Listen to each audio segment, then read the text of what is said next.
What do you think the audience is going to find in you that is different from the other James Bonds? Me.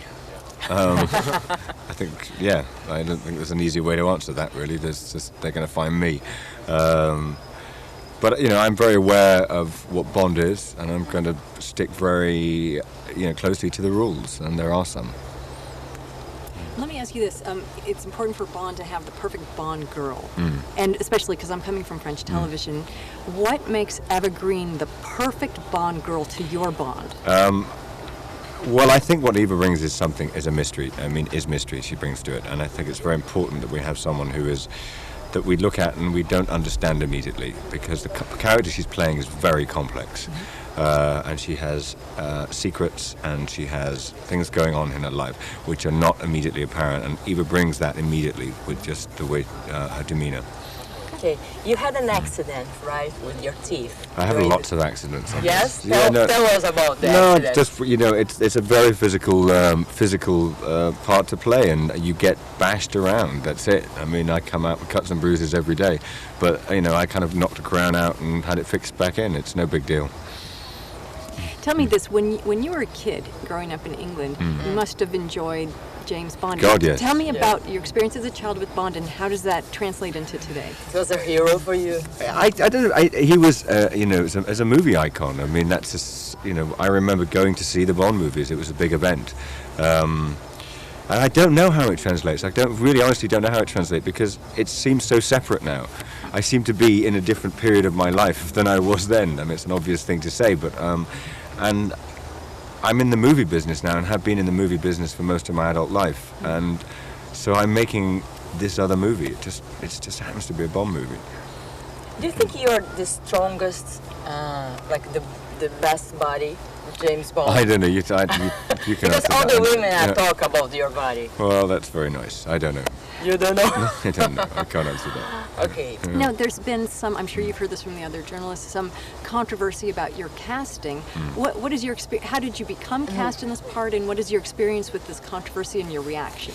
Well, I screen tested. That was just sort of the way you get a job. And I've been talking with Barbara and Michael, the producers, about it maybe for quite a while, and I needed to see a script, and I did it the same way that you do. I try to do it as in the most normal way possible. And the answer to your second question, the controversy is, it's what it is. We'll see how it pans out, and how the film, if the film's good, which I believe it's going to be. In fact, I think it's going to be fantastic. Then then the controversy will disappear, hopefully, or maybe there'll just be some more controversy as the way it is. What was the controversy about? What's the big deal? I've been ignoring it, so you have to tell me. I don't know. I really have been trying to just focus on the job. So there's been lots going on, I know, but I've been just trying to just keep my head down and get on with it. Are you enjoying to be James Bond, like the action movies? Do you like this kind of movies? I do. Or do you see this as an opportunity? As an opportunity for what? For the career. No. I never look at things. I have a career. I've been working. I know, but it's very important. I've been working very hard, doing other things. It's kind of. But I just had one of those things. Life has these different paths, and suddenly someone presents me with this, and I have a choice. I either go, no, this is no good. I'm going to follow the path I've been following already, or I go down this route and see what happens. And it's scary, and it's challenging, and it's all good things about life. How much choice do you have, you personally, to develop this Bond into your own Bond? Or you mentioned before there are rules. So could you tell us what the rules are, and what do you put into it? Well, there are rules in a Bond movie, but we have to have action sequences, and we have to have stunning, moments in the movie which wow the audience, and we have to have beautiful women, and we have to have great music. That's all in place. I've been allowed free rein to put myself and my own work into this part, but it's in the framework of Bond. He is Bond, and that's what I have to try and put across. But I'm trying to put it across in my way.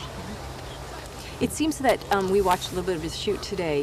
That it's much more physical Bond, much more stunt. We've heard that you do a lot of your own stunts. I try to do as many as I can. Tell us about the process of that. How hard is that with insurance and everything else? What do you? Well, I don't know. You have to talk to the insurance company about that. But I do as much as I possibly can. I mean, I just want to get. I enjoy it. I mean, the problem, there aren't any problems. I do as much as I can. I do as much as I physically can. And then, that we have just such a fantastic stunt team on this who are creating stuff that is just mind-blowing. And when it gets really, really dangerous, they take over. I mean, that's the way you make movies. Would you do something for us, like, say, I'm Bond, James Bond? No, not in a million years. Not because I haven't said it to anybody. Even on the shoot? No. Yet. Okay. No. Is it in the script? It is in the script. Okay.